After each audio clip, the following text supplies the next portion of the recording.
Hallelujah, hallelujah. धन्यवाद हो फिर से एक बार हम परमेश्वर का दिल के गहराई से धन्यवाद करते हैं कि परमेश्वर ने हमको ये फिर से मौका दिया है कि हम परमेश्वर के निकट आकर परमेश्वर के स्तुति और अनुवाद परमेश्वर ने जितने भी हम पर उपकार किए हैं उसके लिए हम धन्यवाद की भेंट चढ़ा सकें। हम नहीं जानते कि परमेश्वर जाने अनजाने में हमारे किस तरीके से रक्षा करता है, किस तरीके से हमको बचाता है। सिर्फ एक शारीरिक रूप से बात नहीं कर रही हूँ मैं, परंतु आत्मिक रूप से भी परमेश्वर किस तरीके से हम आत्मा में कई बार गलत कदम उठा लेते हैं या आत्मा में नहीं जाते हुए हम शारीरिक रूप से चलना चाहते हैं और शारीरिक रूप से चलने के कारण हमें कई बार कठिनाइयों का सामना करना पड़ता है। पर यहाँ परमेश्वर हमें सही राह दिखाता है। आइए हम सबसे पहले परमेश्वर को इबादत के लिए उसकी प्रार्थना में जाएं। धन्यवाद हो पिता, धन्यवाद हो पिता, धन्यवाद धन्यवाद धन्यवाद धन्यवाद देते हैं पिता परमेश्वर जीवन की तमाम आशीषों के लिए। पिता परमेश्वर हृदय की गहराई से हम आपको धन्यवाद देते हैं पिता परमेश्वर। आज का ये पवित्र दिन जो आपने हमको दिखाया है पिता, उसके लिए हम आपका तहे दिल से धन्यवाद करते हैं पिता परमेश्वर कि आज आपने हमको ये फिर मौका दिया कि हम आपके निकट आ सकें। पिता परमेश्वर हम जानते हैं कि संसार में रहते हुए पिता परमेश्वर ऐसे कई सांसारिक काम होते हैं पिता परमेश्वर जो अटेंड करना भी हमें बहुत ही ज़रूरी होता है। पर पिता परमेश्वर आप हमें ये सिखाना चाहते हैं, शैतान तो हमें हमेशा आपसे दूर ले जाना चाहता है। शैतान तो यही चाहता है कि आपके समय को वो चुरा ले। परंतु पिता परमेश्वर हमारे जो पिता परमेश्वर हमको बुलाते हैं, जो हमें वचन के लिए प्रेरित करते हैं, जो अपने पेज पे हमको इनवाइट करते हैं, उनको पिता परमेश्वर थोड़ा भी अगर रिक्वेस्ट कर दी जाए कि ये समय को बदल कर ये समय पे कर दीजिए, वो लोग पिता परमेश्वर बिना किसी बात कहे या बिना अवहेलना किए पिता वे समय को चेंज करते हैं। ये सब पिता परमेश्वर आपका पवित्र कार्य है, ये सब आपका प्रेम है पिता परमेश्वर उनके मन में कि वो कोई एक्सक्यूज़ नहीं देते पिता परमेश्वर, और वो समय को चेंज करके हमको पिता परमेश्वर के वचन को सुनाने के लिए हमारे लिए वो समय को कम कर देते हैं और हमारे लिए वो समय को पीछे भी कर देते हैं और आगे भी कर देते हैं।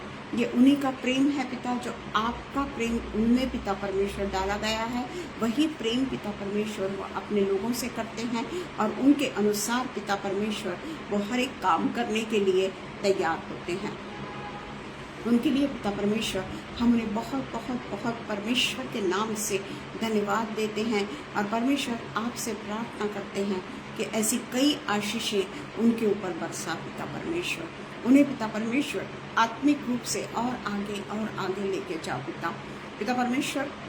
हम विशेष करके पिता परमेश्वर आज आगरा मसीह मंडली के लिए धन्यवाद करते हैं कि उन्होंने ये समय पिता परमेश्वर हमें दिया ताकि हम परमेश्वर के वचन को प्रचार और प्रसार कर सकें, और केवल प्रचार और प्रसार करने वाले नहीं बल्कि पिता परमेश्वर वो राह पे चलने वाले पिता परमेश्वर हमको बनाने के लिए उन्होंने ये जो समय हमें दिया उसके लिए पिता परमेश्वर विशेष करके पिता परमेश्वर हम सिस्टर शबनम का और ब्रदर अनुपम जी का बहुत बहुत धन्यवाद करते हैं पिता कि उन्होंने अपने पेज पर आने के लिए पिता हमें अवसर दिया है ताकि हम परमेश्वर के वचन को पिता परमेश्वर सीख सके और उसे आत्मसात करने वाले हो सके। जितने भी यहाँ पर जमेंगे पिता, ऑनलाइन जितने भी जमेंगे, उन सब को पिता परमेश्वर आप अपने आशीषों से पिता परमेश्वर नवाजिएगा, और जो ऑफलाइन बाद में देखेंगे पिता उन्हें भी पिता परमेश्वर अपनी आशीषों से पिता परमेश्वर भरपूरी से उन पर आशीष दीजिएगा।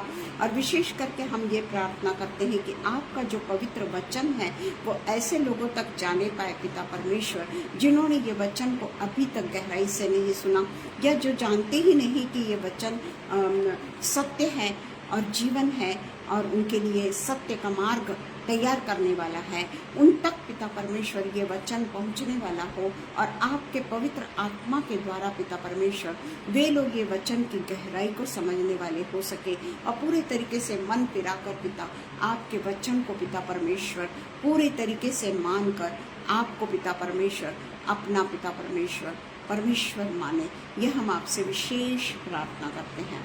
आज के समय को हम आपके अधीन करते हैं और प्रार्थना करते हैं पिता कि जो भी कुछ पिता परमेश्वर हम बोलते हैं वो पवित्र आत्मा के ज़रिए हम बोलने वाले हो सके, हमारी बुद्धि बाजू में रह जाए पिता, और पवित्र आत्मा जैसा हमें सिखाती है उस तरीके से हम बोले पिता। सब कुछ पिता परमेश्वर हम आप ही के पवित्र पवित्र और मीठे नाम से मांग लेते हैं, सुनिए और कबूल करिए। आमीन आमीन। परमेश्वर का धन्यवाद हो आज के पवित्र दिन के लिए जो परमेश्वर ने आज हमको दिया, और मैं पिता परमेश्वर का तहे दिल से धन्यवाद करती हूँ। फिर से एक बार मैं अनुपम जी का और शबनम जी का धन्यवाद करती हूँ कि जब मैंने उनसे कहा कि आज मुझे कहीं जाना है प्रेयर मीटिंग में, तो मैंने उनसे रिक्वेस्ट की कि मैं 5:30 बजे आ सकती हूँ क्या, और परमेश्वर के पवित्र दया के कारण और उनमें जो परमेश्वर का प्यार भरा हुआ है उसके कारण उन्होंने ये मुझको अनुमति दी कि मैं 5:30 बजे ज्वाइन हो सकूं। मैं उनका तहे दिल से धन्यवाद करती हूँ, क्योंकि मैं कोई भी समय परमेश्वर को दिए हुए समय का या परमेश्वर के समय को मुझे चुराना नहीं है। मैं तो आसानी से चुरा सकती हूँ, क्योंकि शैतान तो यही चाहता है कि मैं परमेश्वर के वचन से दूर चली जाऊं, और इसलिए वो यही चाहता है कि मैं परमेश्वर के वचन से किसी न किसी तरीके से दूर हो जाऊं, और वो फिर उसके बाद में 1 सेकंड भी नहीं लगेगा वो मुझको छोड़कर चले जाएगा, क्योंकि वो जानेगा कि उन शैतान के मैं अधीन चली गई हूँ। पर मैं बहुत बहुत धन्यवाद करती हूँ आयोजकों का, जिन्होंने मुझे ये मौका दिया कि उन्होंने मुझे 5:30 बजे आने की अनुमति दी। Praise the lord Rohini, praise the lord Ezra ji, praise the lord Urmila ji. आप सबका बहुत बहुत धन्यवाद हो कि आप अपने जो समय काम का होता है, या जो समय कई लोगों के पास में उनके नाती पोती होते हैं, कई लोग बहुत बिजी भी होते हैं, कई लोग सोए हुए होते हैं, परंतु वो सब चीज़ की कुर्बानी करते हैं। और सचमुच में परमेश्वर आप लोगों को इतनी आशीषें दे, इतनी आशीषें दे कि आप गिन भी ना पाएं। बहुतायत की आशीषें आपको मिले, क्योंकि आप हर चीज़, हर कंफर्ट को छोड़कर ऐसे कंफर्ट के पास में आते हैं जो हमेशा के लिए हमको पूरे तरीके से अपने बाहों में भर के रखता है, हर तकलीफ से हमको दूर करता है। इसके लिए हम परमेश्वर का लाखों लाख धन्यवाद करते हैं। आज का जो मेरा जरा शायद शॉर्ट होगा मेरा वचन, परंतु क्योंकि मेरे को आज समय ही नहीं मिला है, फिर भी हम परमेश्वर को अपने आप को समर्पित करते हैं और प्रार्थना करते हैं कि परमेश्वर मेरी जीभ का कब्जा ले ले, परमेश्वर मेरी सोच का कब्जा ले ले। परमेश्वर के जितने भी वचन हैं वो केवल मैं बोलने वाली ना हूँ, बल्कि वो वचन के अनुसार मुझको परमेश्वर चलाए। सबसे पहले मेरे जीवन में परमेश्वर बदल करने वाला हो, ये मैं परमेश्वर से खास प्रार्थना करती हूँ। और मैं ये भी प्रार्थना करती हूँ कि परमेश्वर के वचन को ऐसे लोगों तक, ये जो जरिया है, ऐसे लोगों तक पहुँचे जिन्होंने आज तक परमेश्वर के वचन को नहीं सुना है, या जिन्होंने परमेश्वर के वचन को सुनकर वो उससे मुकर चुके हैं। ऐसे लोगों तक परमेश्वर का सत्य वचन, जीवित वचन पहुंचने पाए। और मैं आप सबसे प्रार्थना करती हूँ, जितने यहाँ उपस्थित है और बाद में भी उपस्थित होंगे, कि ऐसे लोगों के लिए हम कंटिन्यूअस प्रार्थना किया करें। तो हम आज जो हमारा विषय है वो है 2 तीमुथियुस 4:2-5। 2 तीमुथियुस 4:2-5। किस तरीके से हमको परमेश्वर के वचन को कितने क्या कहना चाहिए, धैर्य के साथ में, बिना डरे, बिना लज्जाए और बिना किसी वचन का समय ना चुराते हुए हम परमेश्वर के वचन को आगे आगे बढ़ाते चले जाएं। तो यहाँ पर हम सबसे पहले पढ़ेंगे 2 तीमुथियुस 4:2-5 कि तू वचन का प्रचार कर। स्पष्ट रूप से लिखा है, स्पष्ट रूप से यहाँ पौलुस कह रहा है, तीमुथियुस को पौलुस कह रहा है कि तू वचन का प्रचार कर। जबकि पौलुस इतनी तकलीफों से गुजर रहा है, अपरंपार तकलीफों से पौलुस गुजर रहा है, पर वो उस तकलीफ में भी वो परमेश्वर को धन्यवाद देता है। उस तकलीफ में भी वो परमेश्वर को पूरे तरीके से आनंद के साथ में उसका जय जयकार करते हुए तीमुथियुस को तैयार कर रहा है कि तू वचन का प्रचार कर। किसके वचन का प्रचार कर? परमेश्वर का, यीशु मसीह का। ऊपर में लिखा हुआ है परमेश्वर और यीशु मसीह को गवाह करके जो जीवतों और मरे हुओं का न्याय करेगा और उसके प्रकट होने और राज्य की सुधि दिलाकर मैं तुझे आदेश देता हूँ। पौलुस तीमुथियुस को आदेश देता है कि तू वचन का प्रचार कर, समय और असमय तैयार रहे, सब प्रकार की सहनशीलता और शिक्षा के साथ उलाहना दे, डांट और समझा। डांट का यहाँ पे जो अर्थ है आप उसको अदरवाइज मत लीजिएगा, हम इसको देखेंगे कि यहाँ पे डांट का क्या अर्थ है। यहाँ पर पौलुस तीमुथियुस को प्रचार करने के लिए प्रैक्टिकल क्या अनुभव है और उसे किस तरीके से उसे अप्लाई करना है। प्रैक्टिकली उसको कई तकलीफों से गुजरना है। प्रैक्टिकली उसको जब तीमुथियुस को जब वचन का प्रचार, वो जब यीशु मसीह के वचन का प्रचार करेगा तो उसको बिल्कुल आराम से वो वचन का प्रचार करेगा, ऐसा नहीं है। हम पूरे बाइबल में देखते हैं कि जिन जिन लोगों ने वचन के, यीशु मसीह के वचन को प्रचार किया है, उन्होंने कभी भी सुख की नींद नहीं सोए हैं। हमेशा उन्हें या तो जेल या तो उनके ऊपर मारा जाता था, मारपीट होती थी। पौलुस को तो यहाँ तक मारा गया कि उसे मरा समझकर उन्होंने छोड़ दिया। हम अच्छी तरीके से पौलुस के चरित्र के बारे में और बाकी जो कैरेक्टर्स जो हैं जिन्होंने यीशु मसीह के कारण सब कुछ त्याग दिया, किसी भी चीज को उन्हें अहमियत नहीं दी, उनके बारे में हम जानते हैं। तो पौलुस यहाँ पे उस तीमुथियुस को प्रैक्टिकल अनुभव करवा रहा है, सिर्फ लिखा हुआ अनुभव नहीं। पौलुस बहुत होशियार था, हम अच्छी तरीके से जानते हैं। पौलुस को बहुत पढ़ा लिखा था, बाकी के चेले नहीं थे पढ़े लिखे, पर पौलुस बहुत ज़्यादा बुद्धिमान था, शारीरिक रूप से बहुत बुद्धिमान था। परंतु जब यीशु मसीह ने उसको चुना तो वो तीमुथियुस को, उसके पहले भी उसने कई लोगों को उसके लिए तैयार किया है प्रचार के लिए, पर यहाँ हम केवल तीमुथियुस के बारे में बताएंगे कि प्रैक्टिकली उसको कितनी अड़चने आएगी, प्रैक्टिकली उसको क्या क्या सहना पड़ेगा। प्रैक्टिकली हो सकता है कि उसे वचन सुनाने से रोका जाए, प्रैक्टिकली हो सकता है उसके ऊपर अनेक प्रकार के दोष लगाए जाए, प्रैक्टिकली हो सकता है कि उसको जेल में डाल दिया जाए, प्रैक्टिकली हो सकता है कि उसे हमेशा के लिए मार दिया जाए। तो ये प्रैक्टिकल अनुभव और उसे किस तरीके से उसको अप्लाई करना है, परमेश्वर के वचन को किस तरीके से अप्लाई करना है, परमेश्वर के वचन को किस तरीके से ऐसे लोगों तक वो वचन को लेके जाना है जिन्होंने आज तक परमेश्वर के वचन को नहीं सुना, आज तक परमेश्वर के वचन को नहीं सुना। क्योंकि हम देखते हैं कि प्रेरितों के काम के बाद में यीशु मसीह के प्रचार और प्रसार का कार्य चालू हुआ। हमने पहले ही, इसके कुछ दिन पहले ही क्रिश्चियनिटी के बारे में देखा है कि Christian, as a Christian, Jesus Christ ने कभी भी एज अ क्रिश्चियन करके हमको ये नहीं किया, परंतु उसने कहा जो मैं करता हूँ, जो मैं प्रचार करता हूँ वो प्रचार, तो जीसस क्राइस्ट, हम किस तरीके से क्रिश्चियन हुए, प्रेरितों के काम से हमने पढ़ा था और उसको मैं रिपीट नहीं करना चाहती कि क्रिश्चियनिटी किस तरीके से आफ्टर एक्ट्स, किस तरीके से चेलों के कारण बढ़ती चली गई और क्रिश्चियन धर्म की स्थापना हुई, यहूदी से हम अलग हुए। तो ये बात हम अभी नहीं करेंगे।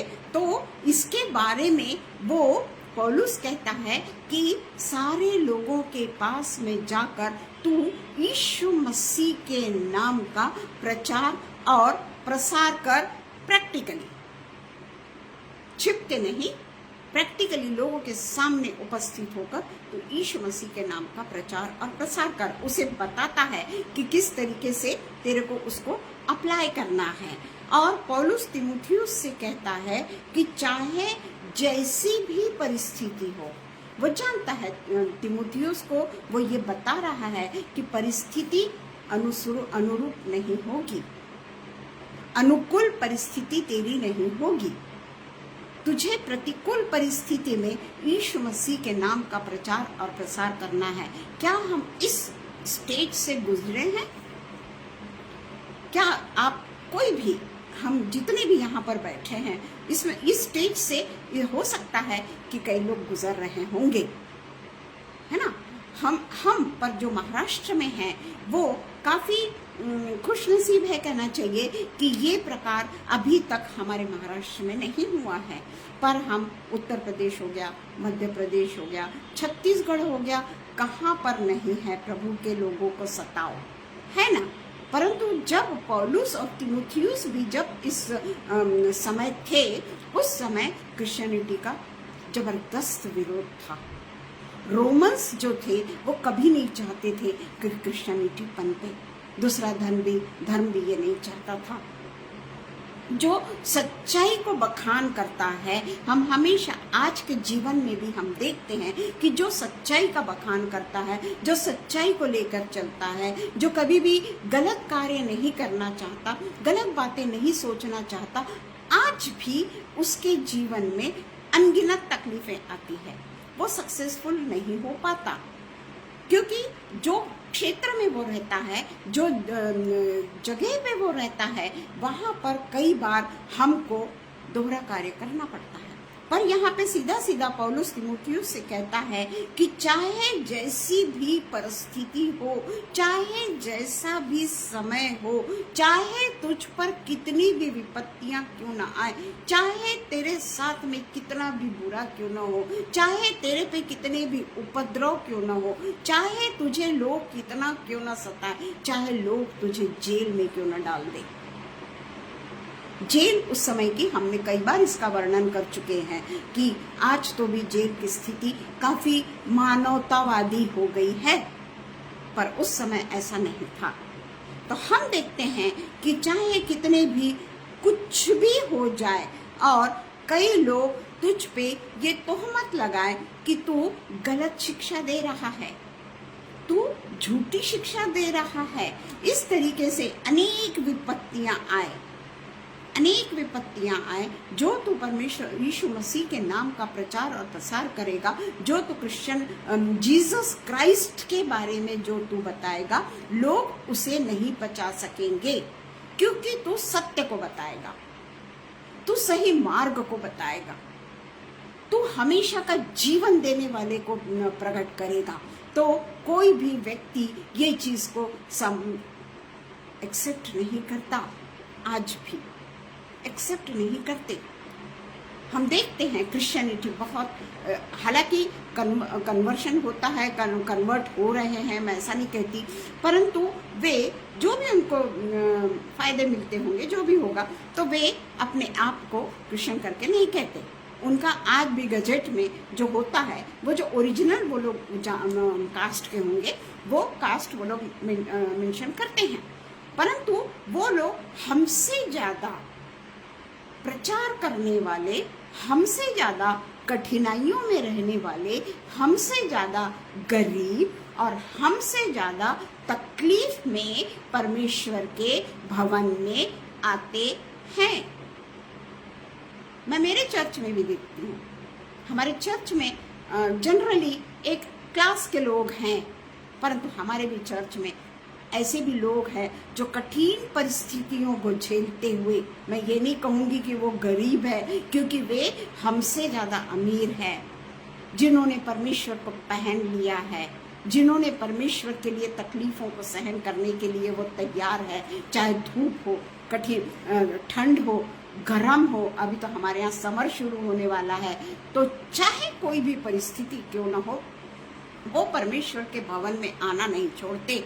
हमारे पास में तो कार है, हमारे पास में तो जो भी कुछ स्कूटर है, जो भी कुछ हमारे पास में साधन है, हम एक कार से अगर हमारा मन भर जाता है, हम इमीडिएटली दूसरी कार खरीदने के लायक हैं। परंतु ये सारी चीजों को लेकर परमेश्वर प्रसन्न नहीं होता। क्या मैं परमेश्वर के नाम का प्रचार कर रही हूँ ऐसी जगह पे जाकर जहां पर क्रिश्चियंस नहीं हैं, क्रिश्चियनिटी को लोग नहीं जानते। अपने कुर्सी पे बैठकर बोलना बहुत आसान है प्रियो। तो वही काम मैं अगर बोलूंगी तो बहुत टाइम हो जाएगा। तो वही काम, वही आज्ञा और वही सिखा, जो ट्रेनिंग जो दिया जा रहा है, पौलुस तिमुथियुस को कहता है कि तुझ पर अनेक विपत्तियां आएगी। लोग तेरे वचन को, जो तू वचन परमेश्वर का सुनाएगा, उसको गलतियां और झूठी शिक्षा के विरुद्ध, तेरे विरुद्ध में वे खड़े हो जाएंगे, तुझे अनगिनत तकलीफ देंगे। फिर भी अपने विश्वास को किस तरीके से दृढ़ रखना है, ये पौलुस उसको सिखा रहा है। परिस्थितियां विकट हो सकती है, परंतु सब प्रतिरोध के बावजूद भी तुझे उसका सामना करना है। कितनी भी परिस्थितियां गंभीर क्यों न हो, तिमुथियुस कह सकता है कि इसके पहले ही मैं खुश था, मैं काहे को ये इसमें आ गया। तो पौलुस उसको शिक्षा दे रहा है कि किस तरीके से उसको प्रचार करना है। उसके बाद में हम देखते हैं कि यहाँ तिमुथियुस पौलुस को 5 आज्ञाएं देता है। तिमुथियुस को 5 आज्ञाएं देता है, जो हमने 2, 3, 5 तक है वो पढ़ लेना आप। 5 आज्ञाएं देता है, अर्थात सुसमाचार का प्रचार उसको किस तरीके से करना है, उसको गाइडलाइन दे रहा है, उसको गाइड कर रहा है, उसको कुछ टिप्स दे रहा है कि तू यीशु मसीह के नाम का प्रचार और प्रसार किस तरीके से करेगा। तो पहली टिप है उसकी कि हर समय परमेश्वर के लिए तैयार रहो, कैसी भी परिस्थितियां क्यों ना आए। अनुकूल परिस्थितियों में तैयार रह के कोई फायदा नहीं है। अनुकूल परिस्थितियों में तो हर कोई तैयार रह सकता है, परंतु पौलुस उसे सिखा रहा है पहला कि प्रतिकूल परिस्थितियों में किस तरीके से तू यीशु मसीह के नाम का प्रचार करने के लिए, उसके नाम का प्रसार करने के लिए, उसके लिए अनगिनत तकलीफों को सहने के लिए, कोड़े खाने के लिए, उल्टा लटका के रखने के लिए, कई तकलीफें हम जानते हैं जो बाइबल में लिखी हुई है। वो सारी तकलीफों को सहन करने के लिए तैयार रहना, ये हम लोगों के भी लिए है। हाँ, मैं सिर्फ तिमुथियुस के लिए नहीं कह रही हूँ ये बात, ये हम लोगों के भी लिए है। नंबर 2, अपनी कर्तव्य की पूर्तता करना। हमारा कर्तव्य है यीशु मसीह के नाम का प्रचार और प्रसार करना। बाकी हमसे यीशु मसीह कुछ नहीं चाहते, वो हमसे पैसा नहीं चाहते, वो हमसे बड़ी सी कोठी नहीं चाहते, वो हमको बहुत बड़ी कार नहीं मांगते, वो हमारे लिए अच्छी सड़क नहीं मांगते, क्योंकि जहाँ मेरा प्रभु है ना, उससे भी कहीं आलीशान जगह है जहाँ वो हमको ले जाने का उसने पूरे तरीके से वादा कर चुका है। वो हमसे कुछ नहीं चाहता, वो केवल यही चाहता है कि हमारा कर्तव्य है कि यीशु मसीह के नाम का प्रचार और प्रसार करना, ताकि लोग यीशु मसीह को पहचान सके।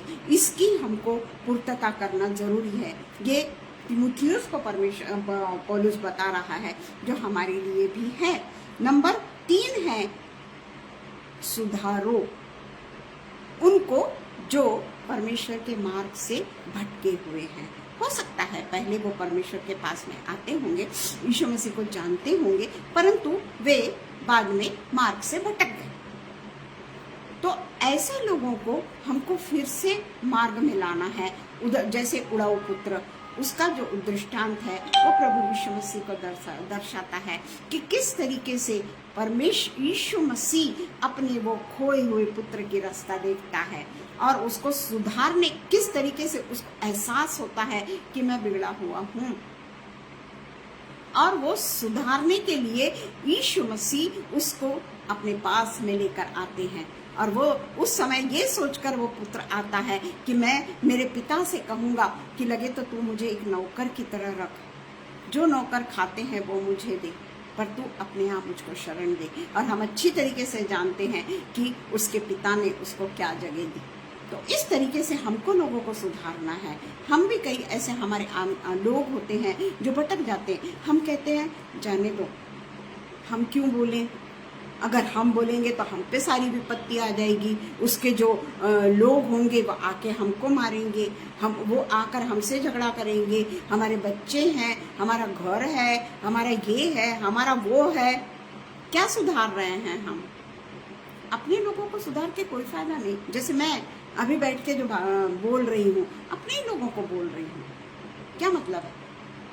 मैं हमेशा यही प्रार्थना करती हूँ कि परमेश्वर ऐसा व्यक्ति तू ला कि जो परमेश्वर के शिक्षा को समझ सके, परमेश्वर की शिक्षा को सुन सके और परमेश्वर की शिक्षा के अनुसार अपने आप को सुधार कर पूरे तरीके से परमेश्वरमय हो जाए। उसके लिए सबसे पहले हमको सुधरने की जरूरत है कि हम किस दशा में हम परमेश्वर के साथ में रह सकते हैं या नहीं रह सकते हैं। उसके बाद में है डांटो। डांटो यानी ऐसा नहीं कि लोगों को जाकर जोर से डांटने लगे, नहीं, ऐसा नहीं। जैसे कई लोग होते हैं कि मार्ग में सही मार्ग पे नहीं है, उनको प्रेम से हमको समझाना है, पर थोड़ा स्ट्रिक्ट भी होना है। जिस तरीके से हम पौलुस को देखते हैं, वो हमेशा स्ट्रिक्ट रहा, वो लोगों को बोलने के लिए कभी नहीं डरता था, परंतु इसका मतलब ये नहीं कि उसने उनको छोड़ दिया। और उसके बाद में 5वां है उनको एनकरेज करना, उनको प्रोत्साहित करना, क्योंकि हमारे क्रिश्चियंस लोगों के बारे में ये धारणा फैल चुकी है कि ये लोग पैसा दे के लोगों को क्रिश्चियन बनाते हैं, इसलिए फॉरेन फंड सब कुछ बंद हो चुका है। क्यों? वो लोगों को बताते हैं कि ये लोग फॉरेन से पैसा मंगवा के लोगों को पैसा देते हैं और उन्हें क्रिश्चियन बनाते हैं, जबरदस्ती उनका धर्म परिवर्तन करते हैं। ये जो एक झूठा प्रचार जो हो रहा है, जबकि वो भी जानते हैं कि ये झूठा है, पर फिर भी उनको किसी न किसी तरीके से आरोप लगाना है। परंतु हमको लोगों को प्रोत्साहित करना है, हमको उनके विरुद्ध में नहीं उनको बताना है। उनको ये जरूर है कि भाई हमारे पास से अगर तुम्हारी अपेक्षा है कि हम तुमको पैसा देंगे या हम तुमको घर देंगे या हम तुमको कुछ तो भी आर्थिक रूप से मदद करेंगे, तो वो नहीं हो सकता। हम तुम्हें ऐसा वचन देंगे जो जीवन भर तुम्हारे काम आएगा, आजीवन तुम्हारे काम आएगा, और उसके बाद में हमारे जाने के बाद में भी हमको स्वर्गीय देश में स्थान मिलेगा। ये हमको लोगों को बताना है। और उसके बाद में हम देखते हैं कि जो अगुवे होते हैं, जो परमेश्वर के नाम का प्रचार और प्रसार करते हैं, उनको समय असमय पर सुसमाचार का प्रचार करने के लिए तैयार रहना है। ये नहीं कि मैं भी सो रही हूँ या मुझे भी खाना खाना है या रुको भाई मैं ये अपना जो भी कुछ है वो सब बातें उनके सामने हमको नहीं रखनी है। समय असमय हमको तैयार रहना है, जो हमारे लिए कठिन है ना। ये 1 घंटा ही हमारे लिए बड़ा कठिन हो जाता है बैठना, परंतु हमको परमेश्वर के वचन के अनुसार जो भी परमेश्वर के नाम का प्रचार और प्रसार करते हैं उनको समय असमय, और जो परमेश्वर के लोग हैं, सिर्फ अगुवे नहीं, जो परमेश्वर के लोग हैं उनकी भी ये जवाबदारी है कि वे सुसमाचार का प्रचार करने के लिए हमेशा तैयार रहें। किसी न किसी रूप में कोई न कोई ऐसी बात होती है, वो बातों के जरिए हम वो बातों को टर्न करके परमेश्वर के वचन पर ले जाएं और उनके सामने हम प्रचार के रूप में नहीं पर अच्छी बातों के रूप में हम परमेश्वर के नाम को उनके काम तक डालने वाले हो सके, ना कि प्रतीक्षा करना।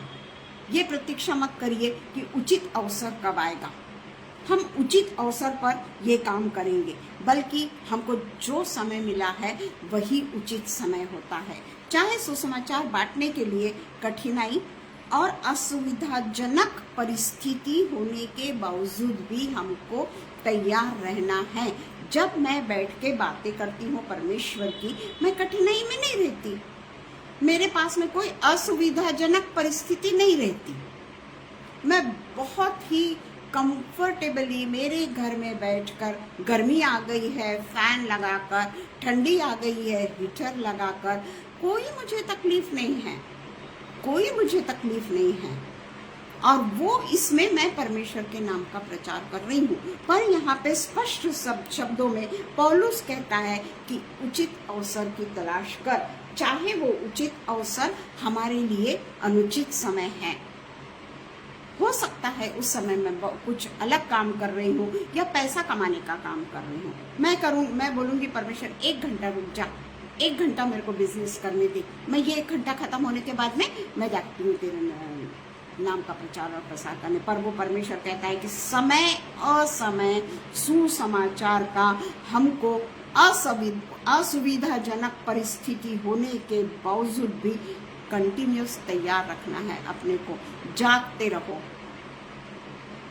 कि तुम विपत्ति में ना पड़ो, कि तुम परीक्षा में ना पड़ो, है ना, परीक्षा में ना पड़ो। हम अपना कंफर्ट अगर देखेंगे कि परमेश्वर को बोलेंगे 2 मिनट रुक जा परमेश्वर, मेरे को अभी कोई आदमी पैसा लाके देने वाला, बस उसके बाद में मैं तेरे नाम का प्रचार और प्रसार करूंगी, खत्म हो गए हम। वो परिस्थिति को असुविधाजनक समझ के हम परमेश्वर के नजरों में खत्म हो गए। और इसमें यहाँ पे लिखा है कि चोर कब आएगा ये हमें पता है। जो बाइबल पढ़ता है उसमें लिखा है कि चोर कब आएगा ये हम जानते हैं, पर हमको नहीं समझता। क्यों? क्योंकि हम परमेश्वर से अलग हो चुके हैं। हम परमेश्वर के समय को चुरा रहे हैं। हम अपनी सुविधा देखकर परमेश्वर के पास में जा रहे हैं। असुविधा में हम परमेश्वर का नाम नहीं ले रहे हैं। अगर हम देख रहे हैं कि हमारे को कोई मारने आने वाला है, आज हम सुन रहे हैं कि आज हम पर हमला होने वाला है, ऐसी असुविधाजनक परिस्थिति में अगर मैं डटी रहूं तो मैं सचमुच में परमेश्वर की बेटी हूं। तो यहाँ पर हम बताते हैं कि जिस प्रकार पिता, यहाँ पे जो लिखा है कि डांट, जब हम किसी के पास में सुनाने को तो डांट का क्या अर्थ होता है? उसमें लिखा है कि पिता अपने पुत्र को सही मार्ग दिखाने के लिए, माता पिता जो भी अपने बेटे को सही मार्ग दिखाने के लिए उसको प्यार से ही क्यों न हो, उस समय वे उसको डांटते हैं, वे उसको मारते हैं, वे उसको पनिश करते हैं। हो सकता है कि पनिशमेंट थोड़ा लंबा भी देते होंगे क्योंकि बच्चे ने ज्यादा कुछ गलत काम कर दिया और माता पिता नहीं चाहते कि बच्चा गलती करे। उसी तरीके से वही प्रेम के साथ में हमको लोगों के साथ में, उनको अगर समझ जाइए कोई लोग हैं जो परमेश्वर के विरोध में हैं, उस समय तो हम उनको नहीं डांट सकते हैं। पर वे अगर कोई गलत काम कर रहे हैं, हम देख रहे हैं कि वो कोई गलत काम कर रहे हैं, या हमारे साथ में ही काम करने वाले लोग कोई गलत काम कर रहे हैं, परमेश्वर से थोड़ा कुछ परमेश्वर के मार्ग से हट गए हैं, उस समय हमको उनको प्रेम से, डांट से अपने आप को थोड़ा कठोर बना के उनको सही दिशा देना है। क्योंकि यीशु मसीह भी जब आएंगे सेकंड कमिंग, तो वे कोई प्रेम का रूप नहीं रहेगा, वो कठोर शासक बन के आएंगे। तो वो बातों से हमको बचने के लिए हमको बहुत ज़रूरी है कि किसी अगुवे ने हमको अगर डांटता है, प्रीस्ट अगर हमको डांटते हैं किसी बात के लिए कि तुमने ऐसा क्यों किया, गलत बातों के लिए, हमको उसका बुरा नहीं मानना है। जो 5 बातें पौलुस ने सिखाई है उसमें डांट भी है। डांटना यानी कोई आपको प्रतिशोध नहीं ले रहा है वो, या आपसे चिढ़ता है करके वो आपको नहीं डांट रहा है, बल्कि वो आपको सही रास्ता दिखाने के लिए, परमेश्वर का सही जीवन दिखाने के लिए आपको वो बात बोल रहा है। और प्रेम और धैर्य के साथ में, डांट के और प्रेम और धैर्य के साथ में भटके हुए लोगों को सुधारना है। भटके हुए लोगों को हमको सुधारना है। उसके बाद में हम वचन 3 और 4 की ओर जाएंगे। तो हमने देखा क्योंकि ऐसा समय आएगा जब लोग खरा उपदेश न सह सकेंगे, पर कानों की खुजली के कारण अपनी अभिलाषाओं के अनुसार अपने लिए बहुत से उपदेशक बटोर लेंगे। कानों की खुजली यानी जो अच्छी अच्छी बातें करता है, जो व्यक्ति उनको चॉकलेट दे रहा है, परमेश्वर के उपदेश के द्वारा वे उसको चॉकलेट दे रहे हैं, परमेश्वर के उपदेश का तोड़ मोड़ के उनको अर्थ बता रहे हैं, उनसे पैसा कमाने के लिए वो ये काम कर रहे हैं।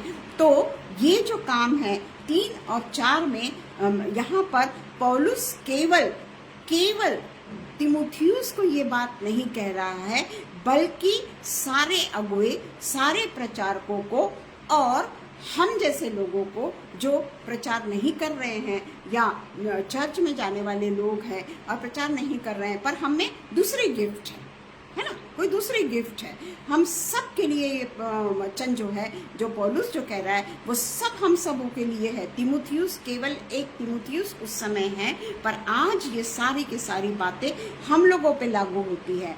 और वो कहता है कि जो कुछ भी तुम परमेश्वर के नाम से प्रचार और प्रसार करते हो, वो पूरे तरीके से बड़ी कुशलता के साथ में, योग्यता के साथ में परमेश्वर के नाम का प्रचार करो। गलत प्रचार हमको नहीं करना कि तुम अगर परमेश्वर के पास में आ जाओगे तो तुमको ये मिलेगा, तुमको वो मिलेगा। हमको ये प्रलोभन नहीं देना, हाँ, क्योंकि हम दे ही नहीं सकते ना उनको ये सब चीजें, या अपनी अमीरी का प्रकटन नहीं करना कि तुम गरीब हो, मैं अमीर हूँ, मैं उनको छूऊंगा नहीं।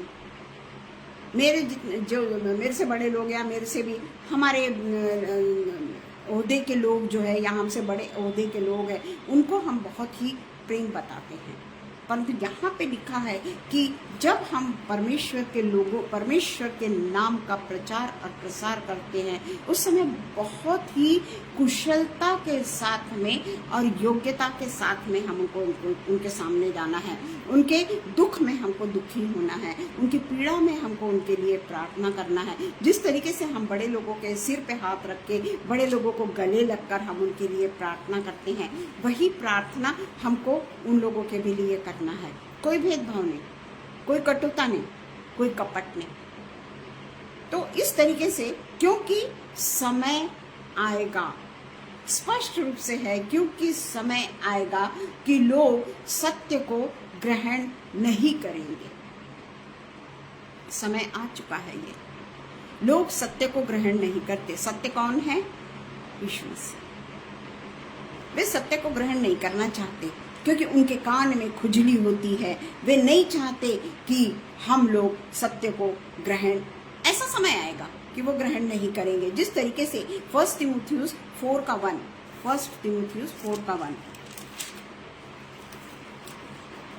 उसमें लिखा है, परंतु आत्मा स्पष्टता से कहता है कि आने वाले समयों में कितने लोग भरमाने वाली आत्माओं और दुष्टात्माओं की शिक्षा पर मन लगाकर विश्वास से बहक जाएंगे।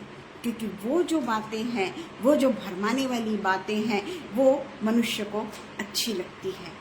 वहाँ उनके शरीर में कोई कष्ट नहीं होने वाला है, वहाँ उनको सब कुछ अच्छा ही अच्छा दिखाया जाता है, झूठी शिक्षा उनको दी जाती है। और आने वाले समय में ये काम होंगे। दुष्टता से उनको शिक्षाओं पर मन लगाकर उनके विश्वास से बहकाए जाएंगे, प्रलोभन देंगे उनको, गलत शिक्षाएं देंगे उनको, और वो शिक्षा को लोग ज़्यादा पसंद करेंगे बनिस्बत की जो परमेश्वर के नाम की सच्ची शिक्षा दे रहा है, उससे वे दूर हो जाएंगे। और 2 तीमुथियुस 3:1 में भी लिखा है, 2 तीमुथियुस 3:1 भी बताता है, पर यह स्मरण रख कि अंतिम दिनों में कठिन समय आएंगे। आगे का आप लोग पढ़ लेना, अंतिम दिनों में कठिन समय आएंगे। ये हमको स्मरण रखना है, भूलना नहीं है। हम ये ना सोचे कि देखेंगे, जब समय आएगा तब हम देखेंगे।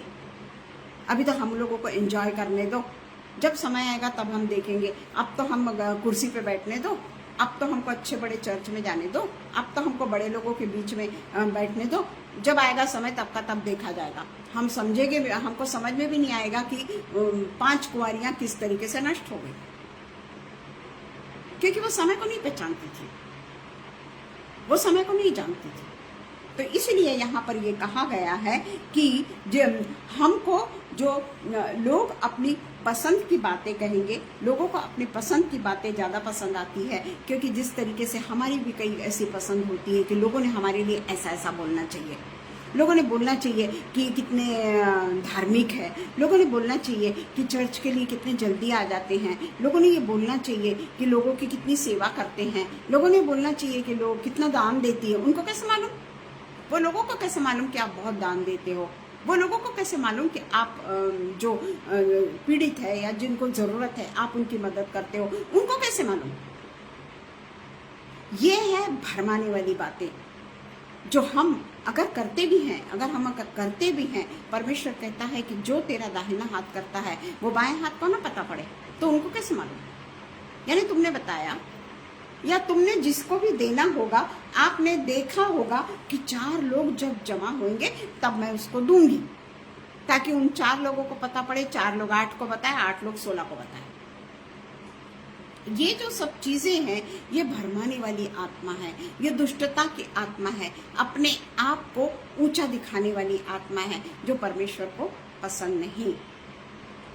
तो यहाँ पर यही कहा गया है कि कई लोग ऐसे दंत कथाएं सुनाते हैं, कई लोग अपने को जो पसंद आती वो जान लेते हैं कि मैं कौन सी चीज पसंद करती हूँ। हो सकता है मेरा जो लोग कौतुक करते हैं, मेरे लिए जो अच्छी अच्छी बातें करते हैं कि ऐसी है वैसी है, बहुत अच्छी है, बहुत वैसी है, तो मैं उससे खुश होती हूँ। तो लोग मेरे लिए, उनको मालूम है कि मैं इससे खुश होती हूँ, उसके बाद में वो मेरी झूठी प्रशंसा भी करने लग जाते हैं और उसके बाद में मेरी हंसी भी उड़ाते हैं कि अरे देख मैंने ऐसा ऐसा करी, और उसको लगा कि मैं उसकी सच में तारीफ कर रही हूँ। और कई बार ऐसी होती है कि दंत कथाएं सुनते हैं और वो हम पसंद करते हैं। गुड्डा गुड्डी का खेल है क्या कि कोई भी परी की कथा हमने सुना दी, कोई भी एक आधे साधु की बातें हमने सुना दी, कोई एक आधे संत की बात में हमने सुना दी।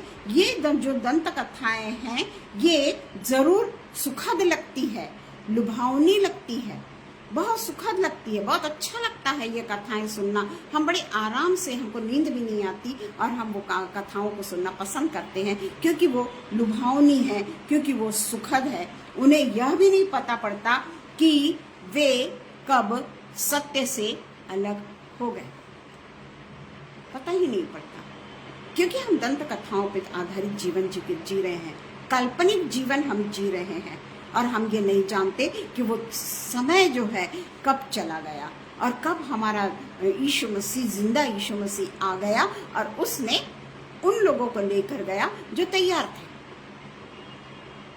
हम सोचते जरूर हैं कि हम तो हर संडे चर्च जाते हैं, हम तो बहुत दान देते हैं, या हम तो परमेश्वर के अच्छे लगने वाले काम करते हैं, पर अगर हम अपने ही बारे में सोचते रहें तो ये सब चीजें हमारे लिए गलत मार्ग निकालेगी। हम सब भटके हुए लोग हैं।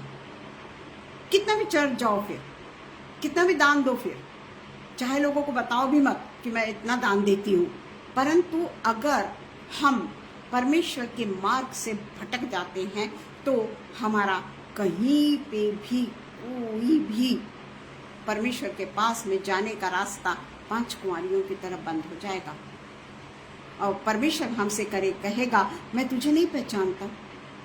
यही बात पौलुस जो है वो तीमुथियुस को समझा रहा है, कैसे कैसे उसको प्रचार करना है, कैसे कैसे उसके पास में मुसीबतें आएगी, कैसे कैसे उसके पास में अलग अलग किस्म के लोभ आएंगे, प्रलोभन उसको दिया जाएगा, उसको गलत रास्ते पे लाने की कोशिश की जाएगी। यही सब बातें पौलुस को वो सिखा रहा है, परंतु पौलुस ऐसे पथभ्रष्ट, नई लुभावनी वालों बातों के ओर तीमुथियुस को नहीं ले जाना चाहता।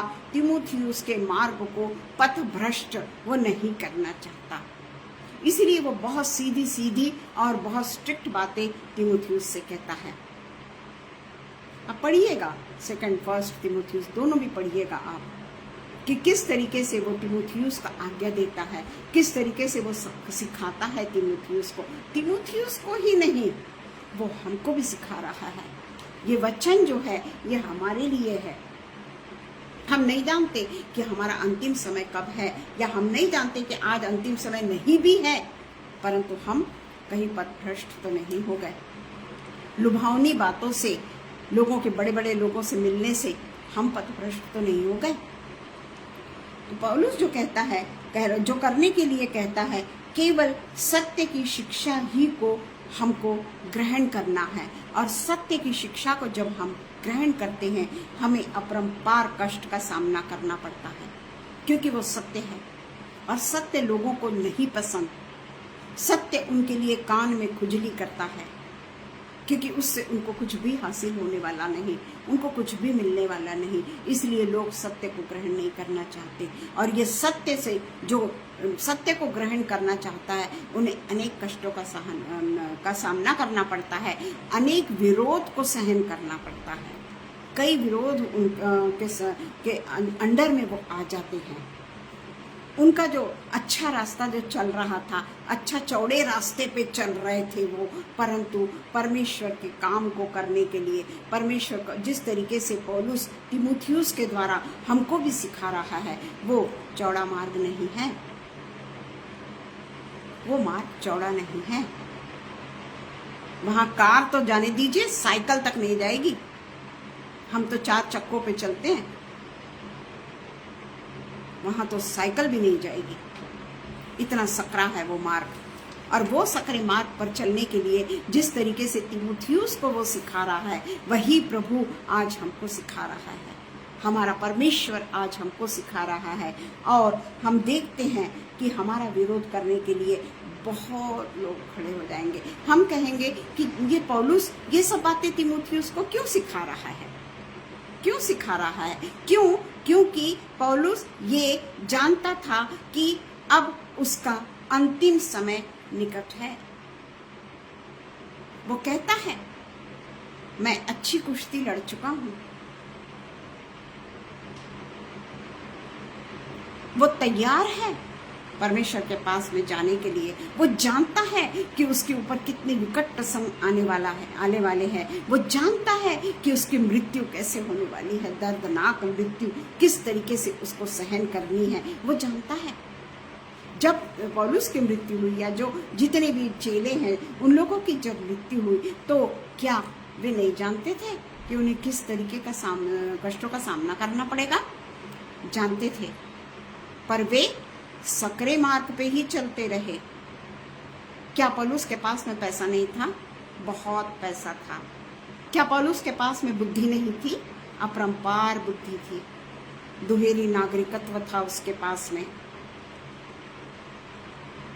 हम देखें कि उसने कौन से मार्ग को अपनाया, और वो अब जानता है कि मैं अब जाने वाला हूँ। और इसलिए उसने तीमुथियुस को ये सारी बातें बताई कि तीमुथियुस, तुझको मेरे मार्ग पे चल के जो ये परमेश्वर का कार्य है उसको तुझे आगे बढ़ाना है। ये मैं जानबूझ के आपको आखिरी में बता रही हूँ कि पौलुस ने ये सब बातें तीमुथियुस को क्यों बताया। इतने बेबाक होकर वो बात कर रहा है, किस तरीके से तीमुथियुस को समझा रहा है कि तुझे कौन सी कठिन प्रसंगों से जाना, क्योंकि वो जानता था कि अब मेरा समय निकट है। और ये जानने के बाद में 2 तीमुथियुस 3, इसलिए वो तीमुथियुस को उसके पद चिन्हों पर चलने की शिक्षा देता है। हम देख लेते हैं 2 तीमुथियुस 3:3। ये बहुत जल्दी से पढ़ लेती हूँ मैं। 2 तीमुथियुस 3:3, क्योंकि समय होते चला जा रहा है। 3:3, कई ऐसे लोग होंगे जो दया रहित, क्षमा रहित, दोष लगाने वाले, असंयमी, कठोर और बैरी होंगे। हम 1 तीमुथियुस का 3 अध्याय जो है उसमें देखते हैं। उसमें लिखा हुआ है कि मुझको किस तरीके से अभी मेरा समय निकट आ गया है और मुझे अभी कूच करना है। वो वचन मुझे मिल नहीं रहा है, तो मेरे पास में अभी समय भी नहीं है। तो इसीलिए वो तीमुथियुस को उसके पद चिन्हों पे चलने की शिक्षा देता है और उसके स्थान पर कार्य करने को प्रोत्साहित करता है। क्या तीमुथियुस नहीं जानता था? क्या तीमुथियुस नहीं जानता था कि पौलुस को कितने कठिन प्रसंगों का सामना करना पड़ा? क्या तीमुथियुस नहीं जानता था कि पौलुस अभी भी कितनी तकलीफों से गुजर रहा है? क्या तीमुथियुस नहीं जानता था कि सिर्फ पौलुस ही नहीं बल्कि यीशु मसीह के सारे अनुयायी उसको फॉलो करने वाले लोग भी, केवल चेले ही नहीं, उसको फॉलो करने वाले लोग भी अनेक विपदाओं से गुजरे हैं, और आज भी हम देखते हैं दुनिया में कितने लोग सताए जा रहे हैं, पर धन्य है वे लोग जो अभी तक, चाहे वे 1 लोग होंगे, चाहे वो 1 होगा, 2 होगा, 10 होगा, 20 होगा, बहुत बड़े संख्या में भी हो सकते हैं, वे परमेश्वर के मार्ग से नहीं हटे। तो हमको ये जो हम बाइबल के वचनों का अध्ययन करते हैं ना, हम कहते जरूर हैं कि ये सब बातें तो हमने पढ़ ली, ये सब बातें तो हम जानते हैं, पर जान के क्या फायदा? हमारे जीवन में क्या हमने अपने आप को बदला है? हम इसका खुद अध्ययन करें, क्योंकि जो चिकनी चुपड़ी बातें हैं वो सबको अच्छी लगती है। कोई अपने आप को अवहेलना नहीं चाहता, कोई अपना तिरस्कार नहीं चाहता, पर अगर हमको सच्चे परमेश्वर के पीछे जाना है, इन बातों को सहन करने की आदत डालनी है कि समय हमको बताकर नहीं आने वाला। आइए हम प्रार्थना करें। Hallelujah, hallelujah, hallelujah, hallelujah. धन्यवाद हो पिता, धन्यवाद देते हैं पिता परमेश्वर जीवन के तमाम आशीषों के लिए पिता परमेश्वर, जो आज तक आपने हम पर बरसाई है पिता। पर इसके बदले हमने आपको क्या दिया, ये इसका अगर हम अध्ययन करें, इसका अगर हम परीक्षण करें, तो हमें क्या मिलेगा? हमें कितने मार्क्स मिलेंगे? हम परमेश्वर के लिए कौन से जगह पे जाने को तैयार होंगे? हमको खुद को पिता परमेश्वर इसका परीक्षण करना है। हमको खुद को देखना है पिता परमेश्वर कि हम सांसारिक सुखों को ज़्यादा महत्व दे रहे हैं, सांसारिक चीज़ों को ज़्यादा महत्व दे रहे हैं, कि आज अगर मेरे पास में छोटी कार है तो मुझे इससे भी बड़ी कार चाहिए। आज अगर मेरे पास में बहुत बड़ी कार है, अब टेस्ला भी आ रही है, मुझको वो कार चाहिए। तो हम सांसारिक चीज़ों की ओर भाग रहे हैं। क्या हमने कभी सोचा कि हमने परमेश्वर को क्या दिया है? हमने परमेश्वर के लिए क्या समर्पण किया है? हमने परमेश्वर को जितनी भी परमेश्वर ने हमको शिक्षाएं दी है, क्या हम प्राथमिक शिक्षाओं को अभी तक ग्रहण कर पाए हैं? बड़ी शिक्षाओं की तो बात ही जाने दीजिए, क्या हमने प्राथमिक शिक्षाओं को ग्रहण किया है? क्या हमने अपने सुखों को त्यागा है? क्या हमने अपने आप को कभी छोटा किया है?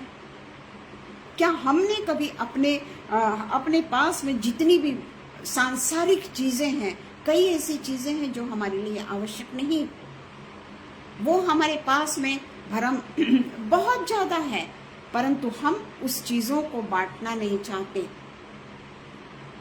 जबकि वो चीजें हमारे पास में अनगिनत है, पर वो चीजों को हम बांटना नहीं चाहते, हम उसको शेयर नहीं करना चाहते, बल्कि उस चीज को हम बढ़ाते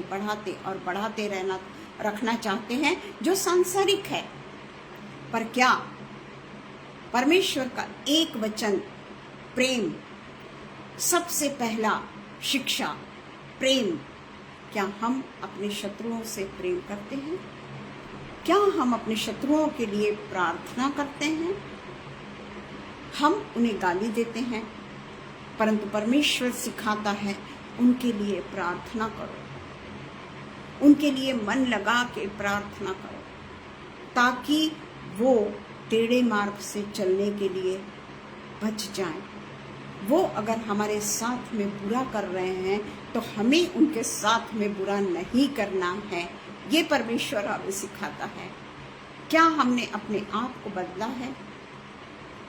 हमारा आज ये सचमुच में परीक्षा का समय है कि तीमुथियुस को पौलुस ने जिस तरीके से बताया, तीमुथियुस वो काम करने के लिए तैयार हो गया, जबकि तीमुथियुस ने अपनी आंखों से देखा था कि परमेश्वर यीशु मसीह के पीछे चलने वालों के कितनी बुरी दशा हो रही है, कितना अथाह तकलीफों से वे गुजर रहे हैं, फिर भी तीमुथियुस तैयार हो गया। आज अगर मुझे कोई कहता है कि अपने सुखों को त्याग कर तू परमेश्वर के पीछे चली जा, तो क्या मैं चली जाऊंगी? ये बहुत ही बड़ा क्वेश्चन मार्क है प्रियो हमारे सामने, कि क्या हम अपने इस सुख को त्याग कर परमेश्वर के लिए दौड़ पड़ेंगे, यीशु मसीह के साथ में दौड़ पड़ेंगे। हम कहते तो जरूर है कि स्वर्गीय राज्य मेरा है, नीले आसमां के पार जाएंगे, मेरा यीशु रहता वहां। क्या ये सच है? क्या हमने कभी अपने आप को परखा है? हमने कभी अपने आप को जांचा है कि हम कहाँ हैं, हम किस लोक में हैं, और क्या सच में हम स्वर्ग लोक में जाएंगे?